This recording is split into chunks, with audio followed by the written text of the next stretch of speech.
Hello student, welcome back to my YouTube channel knowledge arena. यहाँ पर आपको study से रिलेटेड वीडियोस मिलते रहती हैं, तो चैनल को सब्सक्राइब कीजिए, वीडियो को लाइक कर सकते हैं और इस वीडियो को ज़्यादा से ज़्यादा शेयर कीजिए। तो आज हम बताएंगे क्लास 12th का चैप्टर नंबर 1 का टॉपिक विद्युत द्विध्रुव क्या होता है, विद्युत द्विध्रुव आघूर्ण क्या होता है और विद्युत फ्लक्स क्या होता है, इसके विमीय सूत्र और इसके मात्रक के बारे में हम चर्चा करने वाले हैं। तो आज हम केवल शॉर्ट टाइप ही बताएंगे, मतलब ये जो विद्युत द्विध्रुव है, द्विध्रुव आघूर्ण है और विद्युत फ्लक्स है, ये तीनों के जो छोटे छोटे प्रश्न जो डेफिनेशन पूछे जाते हैं उन्हीं को ही हम बताएंगे। और इसके आगे के वीडियोस में हम इसके अक्षीय स्थिति, निरक्षीय स्थिति और जो गॉस का प्रमेय, ये सब के बारे में हम आज उसके अगले वीडियो में चर्चा करेंगे।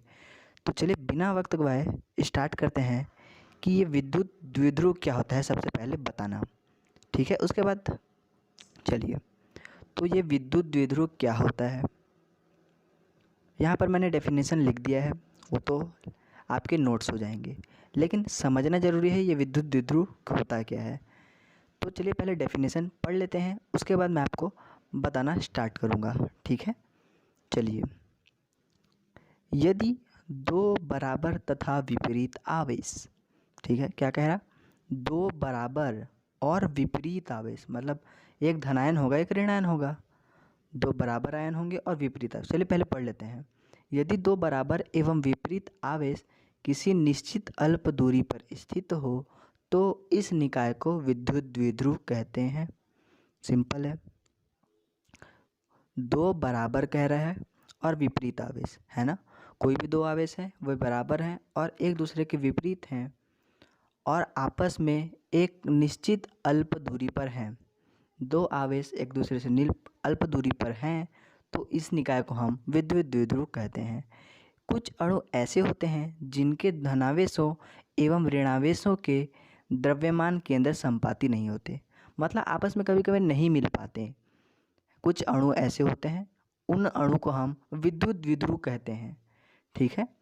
जैसे कि उदाहरण के लिए देखेंगे तो आपके पास H2O है, जिसे हम जल के नाम से जानते हैं, H2O, HCl है, हाइड्रोक्लोरिक अम्ल कहा जाता है, और NH3 है, अमोनिया के नाम से जाना जाता है। तो ये हैं कुछ विद्युत द्विध्रुव के उदाहरण। तो ये देख लेते हैं विद्युत द्विध्रुव दिखता कैसे है।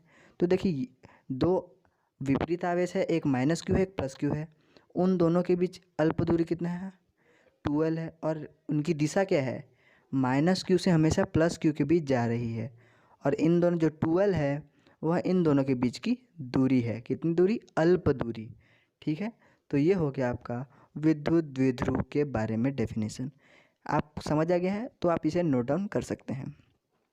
तो अब हम बताएंगे आपको आगे विद्युत द्विध्रुव आघूर्ण क्या होता है, या इसे द्विध्रुव आघूर्ण भी कहते हैं और इसे विद्युत द्विध्रुव आघूर्ण के नाम से भी जाना जाता है।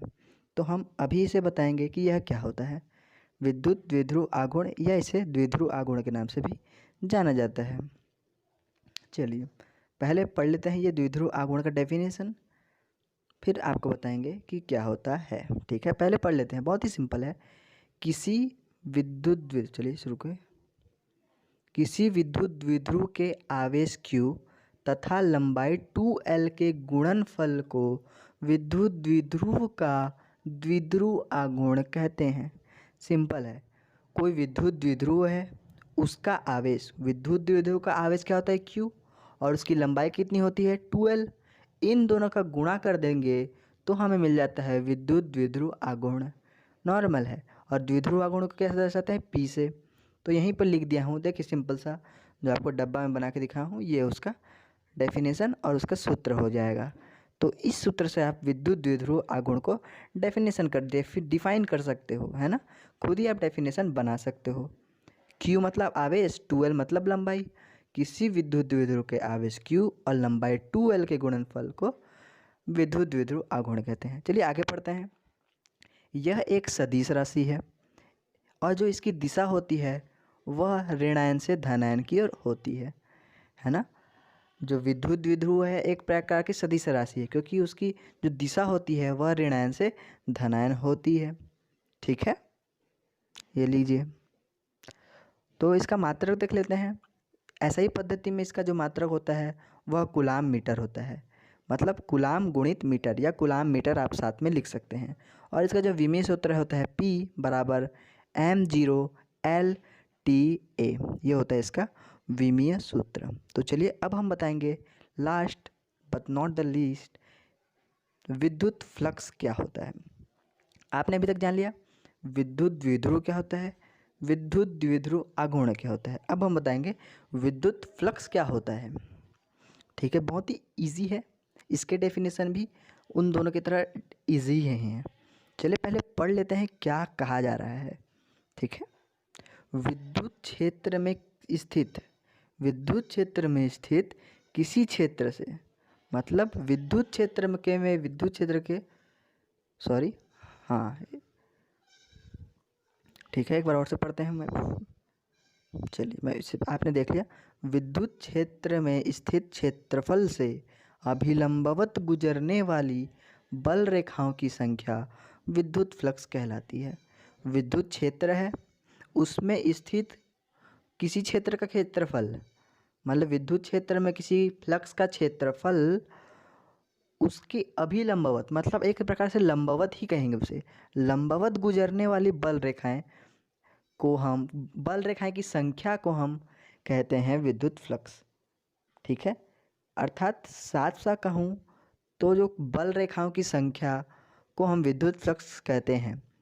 यदि विद्युत क्षेत्र की तीव्रता E, मतलब विद्युत क्षेत्र में स्थित है तो उसकी तीव्रता क्या होगी, E होगी, और उसके अभिलंबवत स्थित पृष्ठ की संख्या क्या हो जाएगी, DS, मतलब अर्थात जो क्षेत्रफल है वो क्या है, इसके DS है।